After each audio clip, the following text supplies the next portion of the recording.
I fell on the ground, feeling the impact on my knees and the palms of my hands. Nothing bad happened. I just tripped and fell down, but it hurt when I got up, so my knees must have been bruised. And I clearly saw my left palm get a cut from one of the many small stones on the ground. I think that one of my elbows was also bruised, even bleeding. I could only stand up and continue.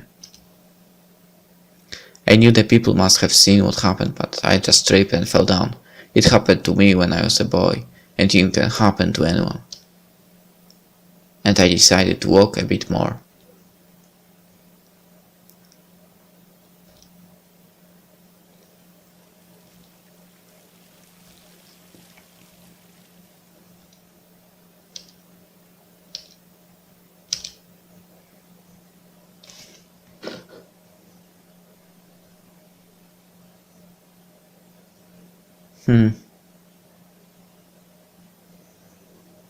Okay, last day before leaving.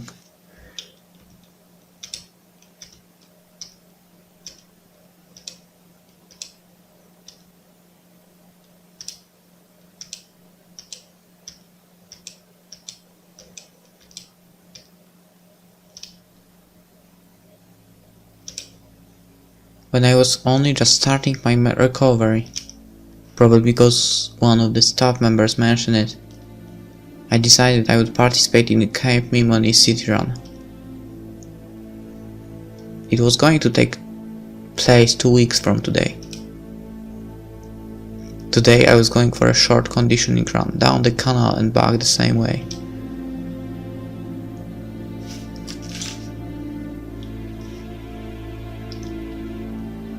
What is with the music? I have a bad feeling about that run. I passed the point where I usually turned around when running shorter distances.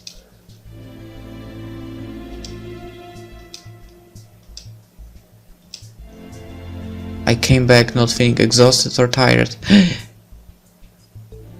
Oh, okay, it's your place. My breathing was very steady too. I thought it was May's place, but well, my bad, my mistake.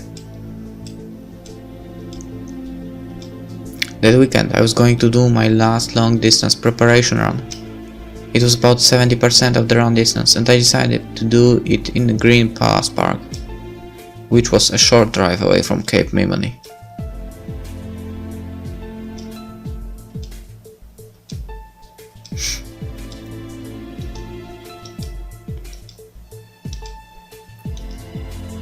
Lap 2.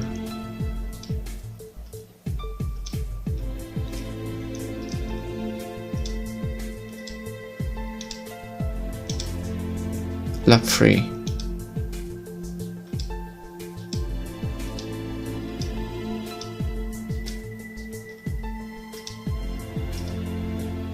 Lap 4. Suddenly I felt an attack of weakness. I kept on running, although I think I must have visibly slowed down. Gradually, I seemed to be regaining my strength.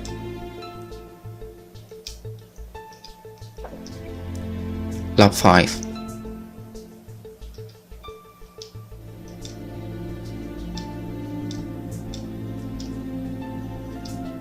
As I was finishing the 15th and last lap, I was exhausted. The sudden attacks of weakness receded after the 7th lap and I felt better. But the final 2 laps were very difficult. And I could now only hope that I've done enough. Because to participate in that run, to me, it meant that my recovery would be complete.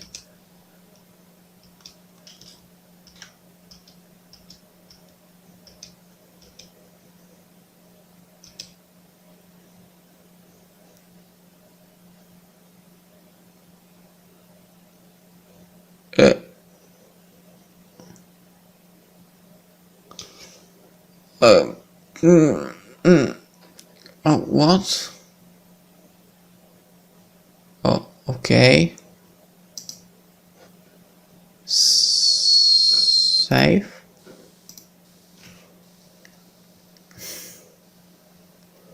Well, I had an alternative ending with May.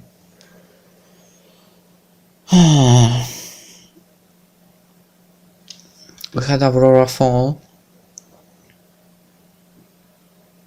Okay, main ending with May, I don't know. 5 months have passed since I participated in the city run. I finished with a somewhat slower time that I had set out to do. But you finished, which is good. Over the winter I contacted May, who was still working at the environmental department. In early spring I was hired back.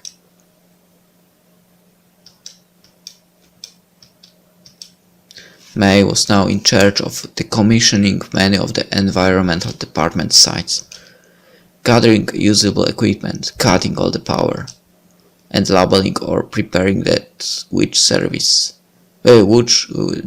would be moved by a transport service. This week we were at the Corpy well site.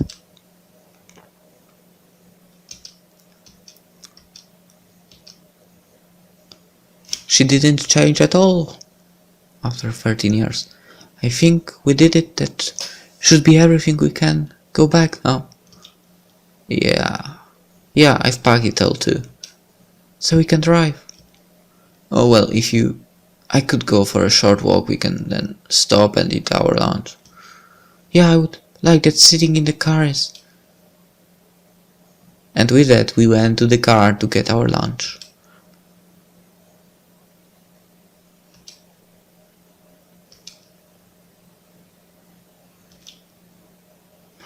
And she has the same car.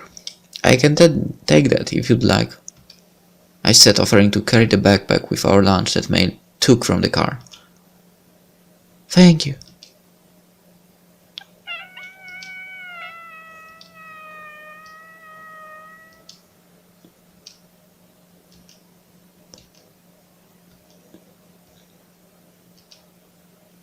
We walked, but there seemed to be no good place to sit and eat.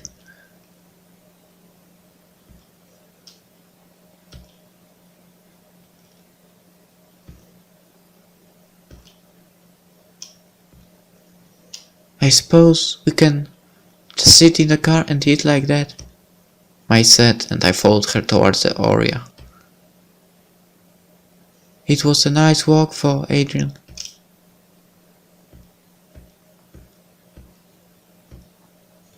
And after we finished eating and packed everything away, we were ready to go back.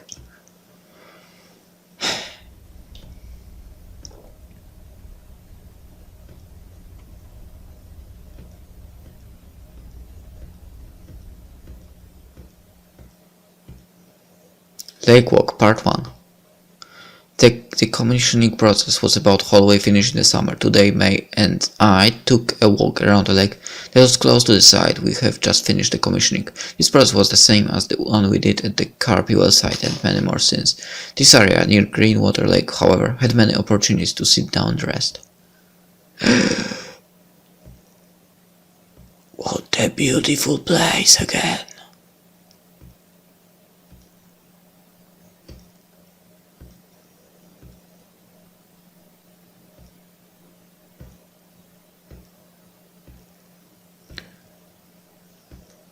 Sun to rain. After a while, May and I talked about how she had given up looking for a new apartment many years ago. Now she had started looking again, and one apartment in particular she took me to see with her last week. I remember that day because we ended up spending it together up until the forecasted rain ended our day. After walking May to her apartment, I found myself rushing home because I didn't have an umbrella.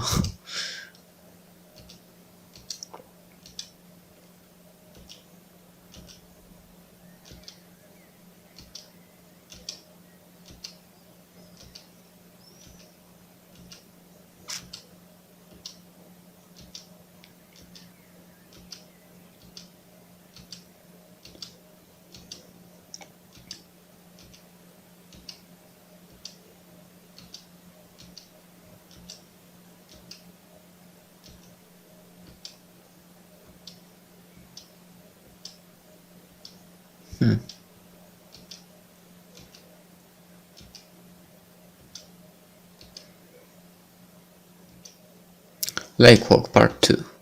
We continued our walk around the lake, talking about many things, and frequently stopping to look at the water.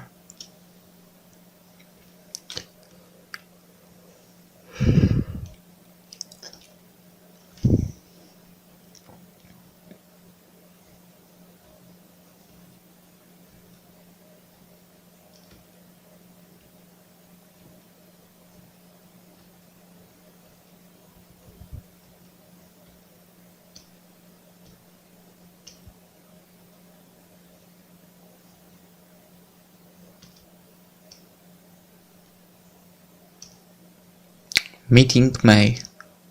One of the moments we recalled was how we first met, with me just walking out of the Employment Services office. I overheard May talking on her phone, telling someone she needed a chemist in her division. I came up to her, apologized for being so direct, and explained that I was a chemist looking for work. A week later, I met May by chance outside the ED building while going to the interview we'd set up. We went in together and I was hired that day.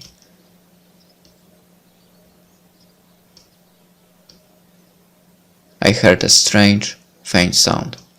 It sounded like May was reversing and had just touched a hated sidewalk stone.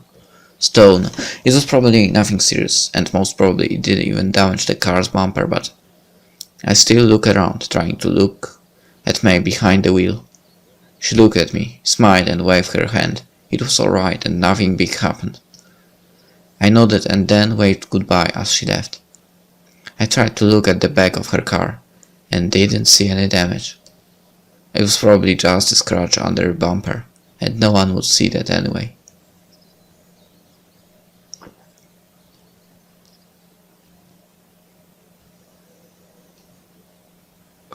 And the bumper is broken. May smiled. Broken? Yeah, it didn't seem like it, but it's plastic and there's a big line that goes through the bumper. If you just look closely, you can see it. It holds together, there is no problem, but it's still broken in two. I'm sorry. Well, those high sidewalk stones, what can you do? I guess I should have paid more attention. But the insurance will cover it, right? Yeah, more or less, the full amount, so that's good then. Anyway, this way. The interview shouldn't take very long. Lake Walk Part 3. Our walk was nearing its end. We talked some more and noticing how May seemed to feel a little tired, I offered to drive home. She thanked me, and ever since that moment, I felt something has changed. That she has somehow decided. It didn't matter anymore, and I felt the same way. The second I saw that change in her. When it came to the bridge, May stopped so close to me, and then...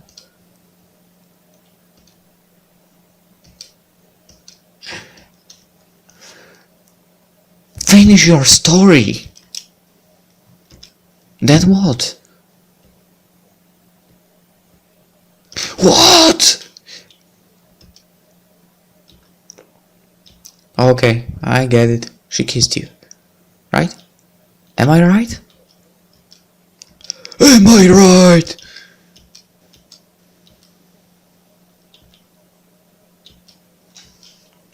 Oh, my headphones want to fall down off my head. Adrian? May said as I came into the car. I kissed her and, as I tried to pull away, she held me back for one more moment. Before letting go, we set off for the site of the sky cartography device. It was located in the Lynx Mountains, quite far from Cape Mimony. Our hotel in the nearby town was reserved for 7 nights.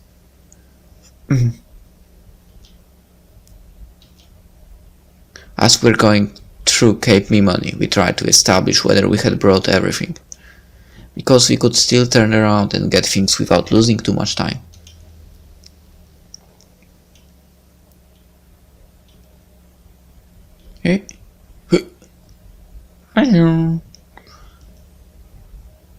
Well, at least it's manual. That's good. We are leaving Cape Mimoni and going on the eastbound main highway.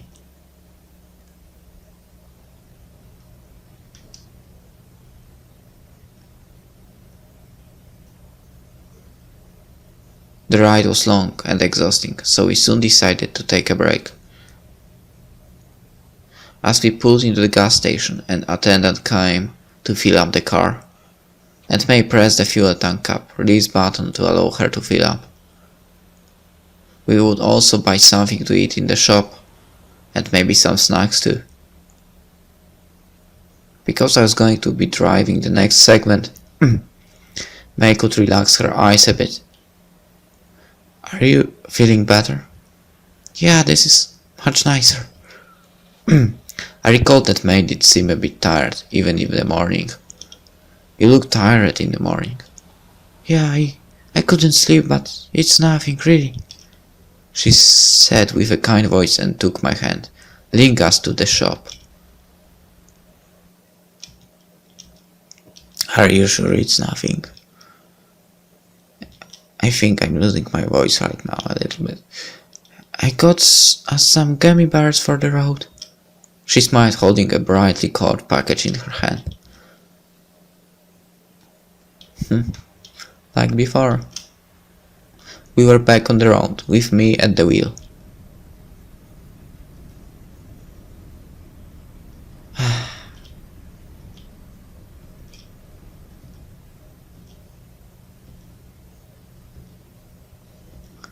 Bro, you should watch the road, you know?